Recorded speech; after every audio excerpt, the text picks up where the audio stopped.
Shalom, apa kabar anak-anak Miss harap kita semua dalam keadaan sehat dan dalam lindungan Tuhan ya. Nah, kali ini Miss Tere yang akan membawakan ibadah chapel kita. Miss Tere mengambil khotbah kita hari ini dari Amsal 6 ayat 6. Kamu boleh buka Alkitabmu di rumah. Dari Amsal 6 ayat 6, Miss Tere akan bacakan. Amsal 6 ayat 6 berikut firman Tuhan. Hai pemalas, pergilah kepada semut, perhatikan lakunya, dan jadilah bijak. Nah, di ayat ini kita disuruh untuk datang kepada semut, untuk memperhatikan semut. Kita tahu bahwa semut itu adalah binatang yang paling rajin. Jadi kali ini Miss Tere ingin membawakan khotbah tentang menjadi anak yang rajin. Nah, Miss persempit ya. Jadi di sini yang rajin dalam bidang apa, Miss? Miss akan mempersempit menjadi rajin pada saat belajar. Nah, sebelumnya Miss Tere mau bertanya dulu ya. Kira-kira di sini ada nggak yang punya kebun di rumah? Seperti Miss Tere nih, Miss Tere kan anak petani. Jadi Miss Tere itu punya kebun di Siantar, ya. Jadi Siantar Miss Tere punya kebun.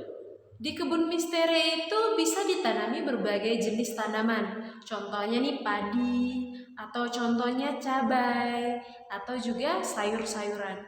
Nah, menurut kamu kira-kira untuk bercocok tanam itu, apakah itu suatu hal yang mudah? Nah, Miss Tere akan menjelaskan bagaimana prosedur untuk berkebun. Ya, jadi kamu bakal nilai sendiri apakah berkebun itu sesuatu yang mudah atau membutuhkan banyak tenaga. Ya, jadi yang pertama kali kamu lakukan untuk berkebun adalah menentukan tanaman apa yang ingin kamu tanam. Ya, gampangnya kamu ingin menanam sesuatu yang kamu sukai dulu. Ya, contohnya nih Miss Tere suka sayur selada. Maka Miss Tere akan memutuskan untuk menanam sayur selada. Nah, setelah kita sudah menentukan sayur apa yang akan kita tanam, maka kita harus menggemburkan tanah kita dulu. Ya, jadi kita akan menggemburkannya menggunakan traktor. Ya, setelah tanahnya sudah gembur, kita juga harus membuat jalur-jalur tempat kita menanam sayur tadi.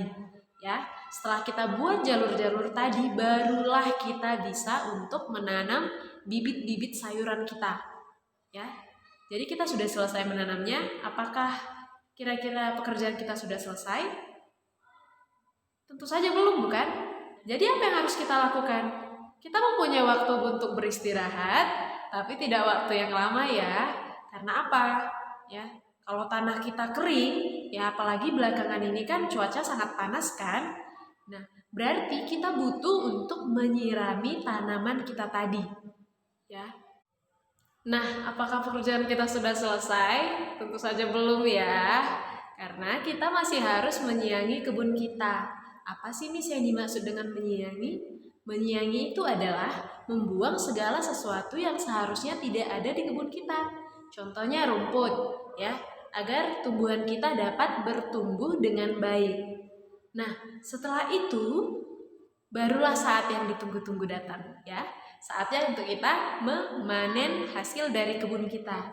Jadi, kita harus melewati proses-proses yang tadi untuk dapat memanen dengan baik. Jadi kalau satu saja prosesnya kita langkai, kita lompatin, maka hasilnya juga tidak akan bagus. Jadi apa sih maksud Miss Tere menceritakan prosedur berkebun tadi? Ya, di sini maksud Miss Tere, ketika kamu diberikan suatu tugas, ketika kamu diberikan suatu tanggung jawab, Miss Tere mau kamu ingat cerita ini. Kamu ingat prosedur berkebun tadi. Kamu harus paham untuk mendapatkan sesuatu yang baik, ada prosedur, ada langkah-langkah yang harus kamu tempuh, ya. Jadi kamu tidak akan mendapatkan hasil yang maksimal jikalau kamu tidak rajin dan konsisten untuk melakukannya. Ya, Miss Tere nggak suruh kamu untuk berkebun kok. Miss Tere mau kamu melakukan dari hal-hal yang kecil-kecil saja dulu. Contohnya dengan melakukan pembelajaran dengan rajin dan konsisten. Miss Tere tahu kita lagi ada di masa-masa yang sangat sulit, di mana kita penuh keterbatasan, tidak dapat berjumpa dengan teman-teman kita, tidak dapat berjumpa dengan guru kita untuk belajar bareng. Tapi Miss Tere tahu kalau kamu mampu dan kamu pasti mau untuk dapat melakukan pembelajaran walaupun itu kamu lakukan di rumah sendiri. Ya, Miss Tere selalu ingat, katanya orang yang benar-benar baik adalah orang yang tetap baik walaupun orang lain tidak melihatnya. Ya, itu yang dinamakan dengan integritas. Jadi, tidak ada orang yang melihatmu, kamu akan tetap melakukan yang terbaik.